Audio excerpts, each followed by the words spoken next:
What's up, guys? I'm just a gamer, and I'm back with another reaction video. Thanks to IGN, we have more information about Star Wars Jedi Survivor.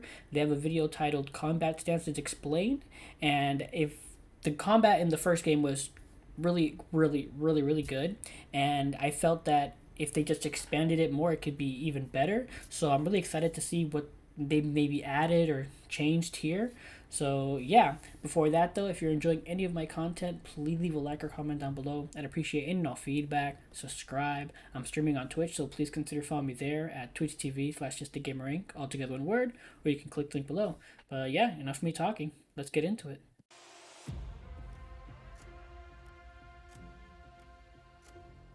I don't think anyone would argue the idea that a Jedi makes for a pretty badass playable video game protagonist. They've got a lightsaber, force powers, they're quick, and they can jump really high. All great innate attributes for an action game, but one challenge about having a Jedi main character is that they're only really known to use lightsabers. That presents a bit of an issue as most good action game heroes have multiple weapons to help keep combat fresh over the course of the game. Star Wars Jedi Fallen Order found a solution to this problem by giving Cal two different lightsaber stances, each with their own combat focus and moveset, and with the sequel, Jedi Survivor, Respawn is looking to up the ante with a total of 5 different stances that Cal can use over the course Oh, of his journey. To find out more about each of these stances, I talked with Senior Design Director Jason DeHarris and Game Director Stig Asmussen, who walked me through the design philosophy behind each stance and their unique approaches to combat. interesting. Gives me Jedi Outcast One vibes. of the big focuses throughout the development of Jedi Survivor has been this concept of Jedi 2.0 and how to take Cal from where he was in Jedi Fallen Order, a young and relatively inexperienced Padawan trying to find his place and identity, to where he is now in Jedi Survivor, a much more confident and capable Jedi Knight who is also 5 years wiser. Asmussen said that the team wanted this change reflected in Cal not just in the story, but through his combat as well. As a result, Cal is a much more capable fighter right from the start in Jedi Survivor, with 3 saber stances available right from the beginning of the game: single blade, double bladed, and dual blade. We felt like it was important to give the player a greater arsenal right off the bat. We had 2 fully realized stances in the first game, and that was the single and that was the staff. And we had a stance where you had a twin blade, which was something that we wanted to fully realize in the first game, but we basically ran out of time, and it ended up becoming a special move. It was a really cool moment, but it was, you know, not given the same amount of focus and execution. So that was like day one. We're like, we're gonna finish our twin stance. DeHare said that the team really used the twin blade stance as the jumping off Oh, point this is new gameplay. because they already knew the roles the single and double blade stances would play in combat. And so they wanted to start by trying to make the twin blades feel unique. And that's where we started to think, okay, let's make twin a little more technical. Still approachable, anybody can pick up and play, but there's a lot more, I guess, combat nuance to it. That combat nuance comes in several forms. For one, you're a bit of a glass cannon. You take more damage, but you attack faster and have a wider array of unique combos, some of which require you to pause for a beat before continuing the combo. In addition to that, Twin Blade Stance is the only one where you're able to dodge or guard cancel out of the startup animations of an attack. Other stances have you commit to your attacks very much like you would in a game like Dark Souls, where Very once you nice. press the attack button, you have to wait until your attack animation finishes before you can get out of the way. You can rely a little more on your reflexes and freely get out of the way when danger is incoming. With twin, we kind of let you ride the line between, reckless and aggression, but you pay for it if you're making mistakes. The single blade stance is the all-rounder stance of Jedi Survivor. It's got medium range and medium power, and a jack-of-all-trades approach to the skills that utilize it. It's relatively fast, so there's not the same amount of commitment to each attack compared to the slower stances. You can throw your lightsaber out for a mid-range attack, and its special ability is a strong thrusting attack that can be charged to deal heavy stamina damage to single enemies. Like in Fallen Order, the double-bladed stance is the go-to stance for crowd control. If there's a large group of weak B1 droids crowding an area, it's never a bad idea to bring out that double blade and start dancing your way through the crowd. It's largely focused on close range damage spread out all around Cal.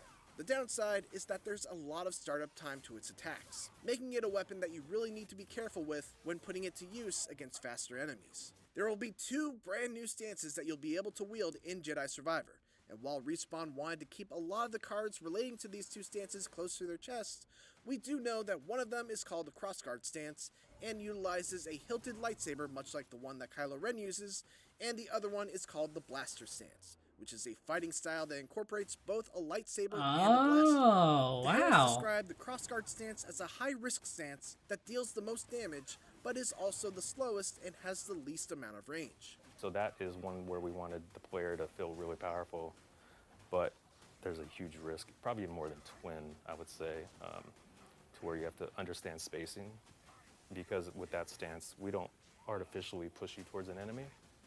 It's kind of like a fighting game stance a little bit, so we wanted that stance to be a little more mastery curve there. With regards to the blaster stance, the team wanted something with more range, but also thought that a Jedi using a blaster would be a cool opportunity from a story standpoint as well. I know from a story standpoint, we thought it would be really something that reflects the journey that Cal's going through to do something that's unconventional, something that's usually frowned upon for a Jedi, and kind of putting in this circumstance where he's doing whatever it takes in the situation. And, that's something that I think through conversations, we were able to really make that work in regards to combat. We wanted This is something that had totally more giving me range. Jedi Outcast vibes. We wanted something that Jedi kind of had push Academy. and pull to it, where like the way the blaster is designed, it encourages you to use your saber in order to like replenish your ammunition on your gun. Like I said, it's almost this rubber band that we're encouraging the player to engage up close so that they can kind of make decisions when they're far away as well. To be clear, this is still a melee combat game. You won't be sniping stormtroopers from a distance with the blaster stance. It's not a shooter, obviously, right? It's like a melee gun, kind of, even though you're really shooting from long range, but there's a limit to it. But we always feed back into that thoughtful combat and kind of how we still want you to hit with the saber. One of the most exciting aspects of these 5 stances is that they all come with their own skill tree. So each stance will have its own set of upgradable skills to help you further develop it. Stances aren't the only thing that have their own skill tree either. There's a tree for force powers and one for survival skills that offer flat increases to your health, force meter, and more. It all amounts to a combat system that offers a ton of flexibility in how you want to build up your own version of Cal Kestis. You can only equip 2 stances at a time, but you can change them at every meditation point and adjust your loadout for whatever the situation calls for. Okay, It's that's exciting interesting. stuff, and I'll go into more detail about it when my full preview for Star Wars Jedi Survivor comes out later this month. Thanks for watching, and for more IGN First coverage of Star Wars Jedi Survivor, make sure to check out our gameplay clip from Kobo, along with a breakdown of some of the new enemies that you'll be fighting. And for everything else, keep it here on IGN. All right, very, very cool.